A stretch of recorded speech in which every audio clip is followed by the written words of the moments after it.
Hey guys, welcome back. It is your favorite Gimp of the Month, and I am here with a just quick announcement for you all. Wanted to pop this one up to let anyone know who might have missed it, because you can't keep track of everything that's coming out nowadays. This is Blitz in the East by Vento Nuovo. Hope I'm not butchering that too bad.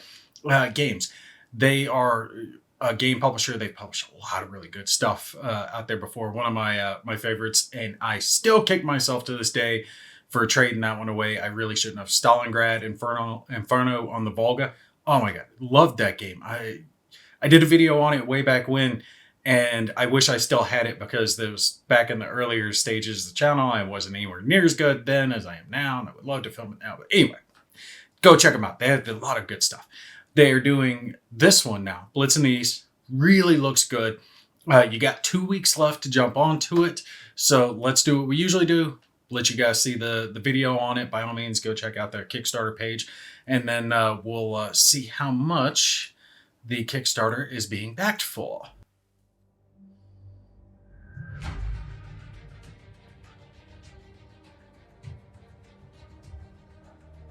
Blitz in the East is the new vibrant wargame from Vento Nuovo Games. Blitz in the East portrays the Russian front on a strategic level. Created by Vento Nuovo Games, the celebrated Italian game company dedicated to... And yeah, this is where I was saying you can see they've got just a lot of good games. And you can tell their games have this, what's the word I'm looking for? Like an interesting design, a look to them, right? They are differentiated between some other war game publishers out there that have very drab, very earthy tones in their games. Their games tend to be very bright, right? They stand out. And you can tell by looking at this map here for Blitz in the East that the colors are just very, very vibrant. I like that. I like it. I think it looks really good on the table. It really stands out and it pops. Anyway, let's keep watching the video. Historical gaming. For over a decade, Vento Nuovo has made its mark on the wargaming world with its innovative mechanics and spectacular graphics. Fasten your seatbelts and prepare to take off.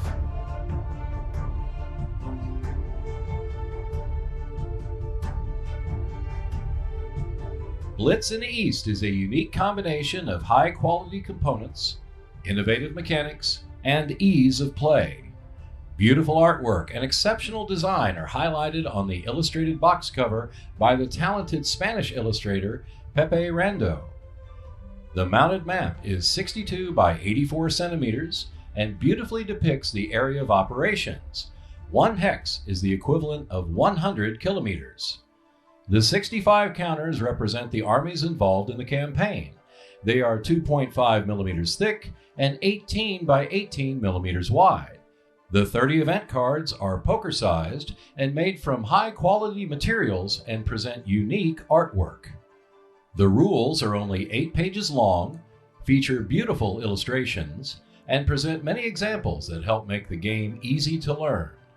General attrition innovatively accounts for the day-to-day grind of the campaign and its impact on future operations. Detailed logistics and production accurately represent the heavy cost of offensive operations and unit recovery. Event cards realistically simulate the various internal and external influences on the campaign. The base game, featuring clearly defined concepts, minimal length of rules, and many different examples, allow even novice wargamers to quickly learn and play.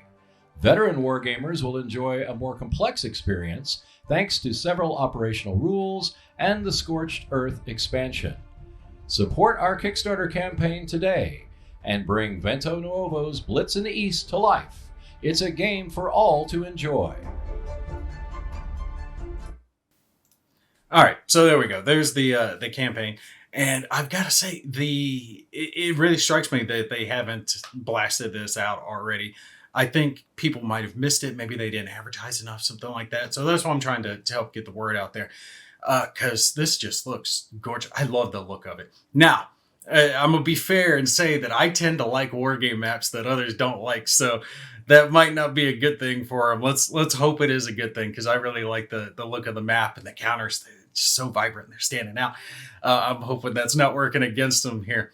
All right, so they got the usual make a $1 pledge, or a $2 thank you. Where's the actual games? Okay, here we go. 79. What is that? That's a euro, isn't it? I think it's a euro. All right, or roughly was that about $88? So cheaper than the 100 that they're going to do it on retail. Says at this level, copy of the game with all unlocked stretch goals and Kickstarter exclusives. So looks like we've got some bonuses that are going to be in there as well. And here's the thing: there's some early birds left here as well. There's the expansion for the game and the exclusives. Early bird, Beloved Japan. I don't know what this means. Beloved Japan. English edition ships to Japan only. I don't. Is shipping bad to Japan? What's going on with Japan? I don't get that. That's them. I don't understand. This bundle includes everything Blitz in the East. Say 30%, 34% on retail. What is in this one? Let's see details here. All right. Has the Blitz in the East game, your name in the manual. Okay, cool. Full risk shipping insurance. Interesting. Shipping insurance. Stretch goals. The Scorched Earth expansion. Promo sticker. T-shirt. You get a t-shirt. That's cool. I like that. Uber Tex map. Okay. I'm guessing that's kind of like the neoprene, maybe? I haven't heard of Uber Tex before. Maybe it's better than neoprene.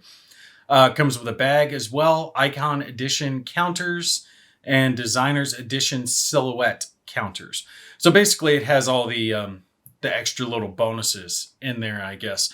That's really up to you if you want to get all that stuff. I don't think any of that's needed for the game per se, besides, game related stuff. So yeah, you can get that all in, everything Blitz for was it roughly $220? But getting the game itself with the basics, like with the expansion, you're looking at about $100. So roughly in that ballpark. I don't think that includes shipping. Does that? They said the shipping insurance, but I don't think that includes shipping itself. So I would anticipate paying shipping on top of that. I've never seen anyone put shipping insurance on a Kickstarter before, so hopefully this is a good thing. I'll have to see on that one. They are an Italian company. They've been at it for a while, and obviously you can see that they've got a lot of different games.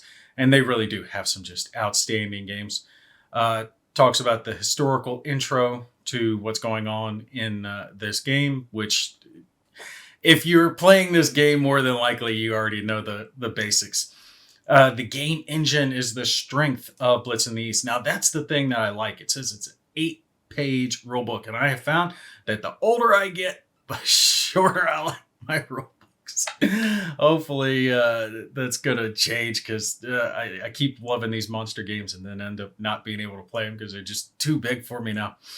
Vento Nova developers have created a brand new game engine for this game that is both easy to learn and hard to master. Basic rules are minimal in length, with many designer notes, examples, and beautiful graphics. Several optional rules and Scorched Earth expansion also add more historical flavor and complexity for seasoned wargamers. And I think something like that, like having a good, strong game engine, can definitely help out a game. Like the game engine that's used in the... like in a Most Fearful Sacrifice. The game engine, the rule set in that game is something he had used in other games, but it's a really good system. Really like the way it works. Not talking up a different game, but still, if you come up with a good system, it's always a good thing. So, illustrated rules to flatten the learning curve. Definitely like that. General attrition innovatively accounts for the campaign's day-to-day grind and impact on future operations. I saw this and I was kind of interested on how this is going to work in the game. Attrition, hex, battle markers. I'm not sure yet what all of this represents, what it's going to do to affect the game, but I am interested to see how attrition is going to affect it. Different symbols that we've got in the game: guards, oil, ports, rail yards, spoils of war, and Lend-Lease are all in there. And then, of course, event cards to realistically simulate various internal and external influences in the game. And again, I gotta say, I love the look of that map. It just looks so good. It's so just colorful. And I know you guys get what I mean, because there's so many of the war games out there. I'm not hating on the other war games, but it does get a little old after a while, seeing the same grays and beiges and tans and gray, you know, all the colors that you're seeing all the time. So this nice and vibrant, colorful pop. It's very nice. I like that. Base game with clearly defined concepts, minimal rules length, and numerous examples allow it's novice. Not what did he say in the video? Novice wargamers. Where is it? I want to see what's included in this Scorched Earth. Again, here's another picture of that map, which is really nice. Again, color depth, and I was interested in that. But I like that little ship counter that they had on the map as well, but I only saw one of those. Leningrad, Bucharest. The map is mounted, very nice. 64 by 84 or 62 by 84 centimeters, which is Greek to me because I'm using the English. What is that? 20 some inches by 30 some inches, I guess. Social media stretch goals. Mounted reaches at least 100 fans on BBG. Okay. Another social media. Let's see. We make the strategic guide. Reaches and maintains at least 100 fans. I think they've done this before, like the social stretch goals. I've seen that before, and it's like, really? Just, I don't like that idea. That's just a me thing. I'd like the regular stretch goals. Hit this level, we add this. Our punch boards, I gotta say, I like this. Pre-round encounters. Very nice. Do not like clipping. I do clip, but I don't like to have to deal with it. Here's those ships that I was talking about. I think it comes only with one sheet of counters. Is it? No, 65 counters. Well, yeah, that would be one sheet, wouldn't it? Yeah, it looks like it's only going to be one sheet of counters, so it's going to be definitely light counter density for this game, which can be nice though, because sometimes you're not looking for that game that's just unwieldy and you've got just stacks and stacks and stacks of counters. You have to have your little tweezers out, moving everything around. Sometimes you want something where you just have to move a few counters and call it a day. Again, the cards look the same as the counters themselves. Colorful, vibrant, really popping out there. I like this kind of cartoony style they've gone with, like the hand-drawn look for the cards. I think that goes along nicely with the aesthetics that they've got going on. And here it's talking about the rules being innovative game engine that plays you through the game without needs of dozens of rules and hundreds of exceptions, which I can definitely appreciate. It looks like a sequence of play is going to be the Axis turn, administrative phase, ground movement phase, attrition phase, offensive, blitz, final phase, and then Soviet turn will be the same thing. It does look like there's going to be some type of production point, right? So supplies, collecting your points, maybe being able to build buyback units, whatever, something along those lines. And then this attrition superiority check, and then the attrition that's done. I'm really interested to see how that plays out in the game. That's going to be interesting. And then final phase, unit surrender and sudden victory checks. So my guess is if you get certain victory points on the map, you can trigger the end of the game. Each turn is about 2 months. The game offers several scenarios and a campaign to relive the struggle from 1941 to December 19. Wow, that is pretty long. For proficient players, that would not be me. Each turn takes about 20 minutes. It'll take me about 3 hours. So a scenario could be played in an afternoon. For campaign play, assume an afternoon and an evening is required to complete. So yeah, I like that.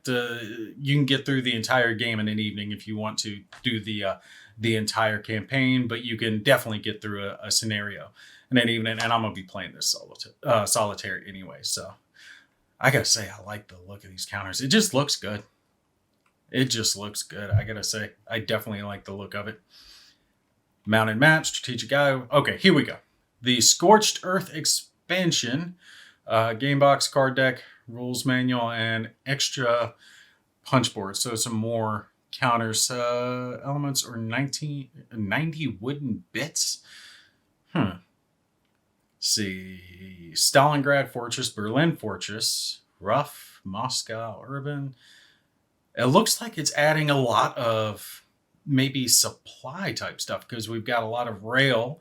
Here it looks like factories, some type of production, I'm guessing. And then the wooden bits here, little pegs, cubes, blocks, cones, some rectangles, and whatever the hell this is, some type of hex piece. I am wondering what these are going to be used for expanding your gaming experience. Does this add new rules to the game, or is this just adding components to the game? Maybe using these, because, oh yeah, look at that. That looks kind of like those little factories, right? So something kind of like that. Those little wooden pieces will be used to represent that, I'm guessing. And it's adding more cards, so it's got to be new events as well. Okay. Yeah, I definitely say probably get the expansion. So definitely go with this early bird level. Okay, Ubertex map. It's 200% larger than the mountain map included in the game, and printed on high quality polypropylene canvas. Okay, cool. I like the sound of that, but I don't know. 200% the size. That's definitely going to be a large map out on the table. Bag, and do you get a dog? I want a dog. God, I want the dog. Tell me the dog is the stretch goal. I want the dog. And then a t-shirt. Okay, I scrolled down here. I wanted to see what the shipping cost would be, and it does not say. Just says they'll start shipping around May of next year. With the size of the game and the weight that it's probably going to be, I would anticipate about $25. I would say you'd be in the ballpark. Maybe a touch more, maybe less, but I doubt it. Probably at least $25 to get this thing shipped. I think 20 is going to be the lowest end that we can probably expect. As you can see, I have not backed this one yet. I'm probably, I don't know. I got to pay for the wife's surgery, so I might do the $1 now and then pay for it later. Do they let you do that? Blitz, I love you. I would assume so, because most you can make like a two. It looks like on this one you've got to do the $2 one to get the access to the pledge manager later on. I would assume that they're going to do that on this one. So it looks like it's €2, $3 to do the, hold my place one, or get the early bird one. Honestly, I would do this one because you're getting the expansion and it's really not much more. It's like $10 more roughly. What is that? Yeah, $10-20 more. Get that versus doing just the base level of the game, because you're getting the expansion and all the extra little bits that get added into it. And if you were to buy those separately later on, it would definitely cost you more than what you're already paying. So you might as well get the expansion and get the early bird, which if you do want an early bird, you got to get that soon, because I think they only have a select number of those. Yep, 106 left of 200. So about half of the early birds are gone now. So if you want an early bird, jump on that now. Anyway, that is Blitz in the East by Venta Nuovo Games. Make sure you check it out. Looks like it's going to be a really good one. Definitely worth playing, and it is just so colorful. Gotta say, I love the look of it. So that's going to be it for me. Hope you guys enjoyed it. Make sure you check them out. Oh, and I'll put it in there because someone always gives me hell. They didn't send me anything. They didn't ask. They don't even know I'm making a video. So they don't know me from Adam. They're not giving me anything. I'm just saying that. All right. Anyway, that's going to be it for me. You guys take care. I'll catch you in the next one.